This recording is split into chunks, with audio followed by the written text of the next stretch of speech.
변호사님 안녕하세요. 네, 안녕하세요. 임성열 변호사입니다. 오늘은 요즘에 다시 뉴스에 자주 등장하는 주제를 가지고 왔어요. 바로 클럽과 마약인데요. 특히 강남이나 홍대, 이태원 같은 클럽에서 모르는 사람이 준 술이나 음료에 마약이 섞여 있다라는 사례가 종종 들리는데 시청자 입장에서 나도 모르게 마약에 연루되었다라고 하면 불안감이 조금 클 것 같은데 오늘은 실제 현장에서 사건을 많이 다뤄보신 변호사님께서 클럽과 마약의 실태 그리고 적발 시 절차, 대처법까지 자세하게 한번 설명해 주시면 좋을 것 같습니다. 요즘 클럽에서 다시 마약이 유행하고 있다고 하는데 실제로 정말 그런가요? 그렇습니다. 서울에 있는 거대한 큰 클럽들은 거의 대부분 마음 먹고 찾으면 몇 명 정도는 잡아낼 수 있다라고 마수대 수사관님들이 얘기를 하실 정도로 클럽이 많이 퍼져 있는 것은 일정 부분 사실입니다. 한국에서 마약을 구하기가 어렵다고 하는데 실제로 어떤 경로로 주로 구입을 하나요? 대부분 클럽에서 발생하는 사건은 야, 너 이거 해볼래? 너 이거 피워볼래? 라고 해서 이제 권유를 받고 처음에는 무상으로 수술을 해서 투약한 경우에 두 번째, 세 번째 마약을 찾으면서 야, 이제는 돈 주고 사야 돼 라고 하면서 이제 매매로 이어지는 경우가 되게 많죠. 그 루트를 통해서 많이 이제 공급이 됩니다. 그런데 실질적으로 이제 다수의 사건에 있어서는 이제 SNS를 통해서 너무나도 쉽게 구매하는 게 훨씬 대다수에 해당합니다. 텔레그램을 비롯해서 요새 시그널, 이제 익명성을 가지고 있는 SNS를 통해서 결국에는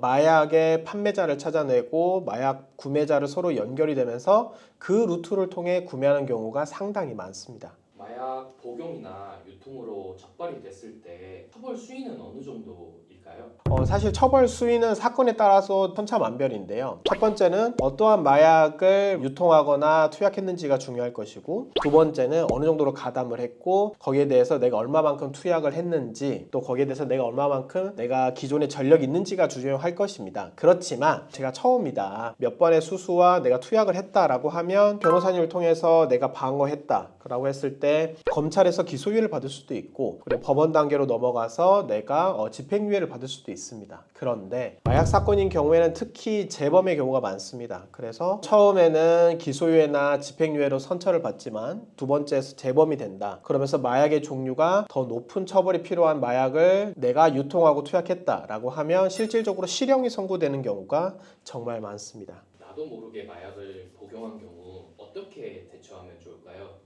예를 들어서 클럽에서 누가 준 술을 마셨는데 술을 먹은 것 같지 않고 마약 증세가 있는 것 같은 느낌이 들었을 때 실질적으로 마약 사건에 있어서 내가 클럽에서 사건이 발생을 했다라고 하면 첫 번째는 캔디 같은 알약을 주는 경우입니다. 야, 이거 되게 맛있는 건데 한번 먹어봐. 조그만한 알약이거든요. 보통은 뭐 케타민, 엑스터시라고 해서 이제 그거를 내가 먹었는데 이게 엑스터시나 케타민 등의 마약에 해당한다. 거의 대부분 제정신을 차리기 되게 어렵고, 가장 많이 발생하는 경우는 전자담배 형태입니다. 야, 너 이거 뭐 담배 펴볼래? 라고 전자담배 폈는데 그게 알고 보니까 이제 떨이었던 거죠. 가장 높은 단계인 합성대마, 즉 향정 감옥에 해당하는 경우에는 그 환각성과 중독성이 정말 높습니다. 이게 합성대마인 경우에는 실질적으로 제정신을 차리기가 어렵습니다. 자기 스스로가 몸을 주체할 수 없는 정도로 돼버리기 때문에 그래도 어느 정도 정신을 차릴 수 있고 내가 감당할 수 있는 정도고 이성이 남아있다 라고 한다면 그 즉시 내가 동영상을 켜거나 녹음을 켜서 내가 그 당시에 증거를 남겨놓는 게 제일 좋습니다. 야, 너 나한테 뭘 준 거야? 이거 뭐야? 라고 얘기하면서 본인에게 마약을 건네준 상대방에게 내가 알고서 이와 같은 위험한 마약을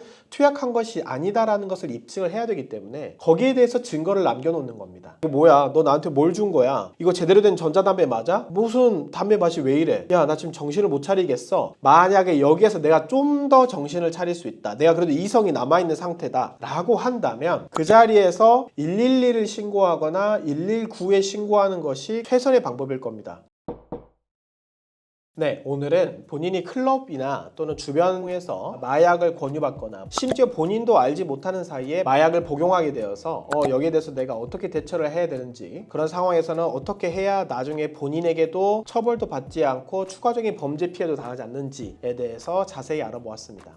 내가 진짜로 내가 모른다, 내가 그 당시 모르고 마약을 투약했다라고 하면 수사기관에서 어떤 사건 전후 관계를 고려해서 마약 사범으로 입건도 되지 않았구나 라는 것을 사실 사실 저희로서는 이제 많이 사건이 수행이 되고 있고 저희가 알고 있기 때문에 그와 같은 억울한 사정이 있다라고 하면 저희가 구체적으로 자세히 도움을 드릴 수 있도록 하겠습니다. 도움이 필요하시면 언제든 법무법인 A파트로 연락을 주시면 신속하게 도움을 드릴 수 있도록 하겠습니다. 감사합니다.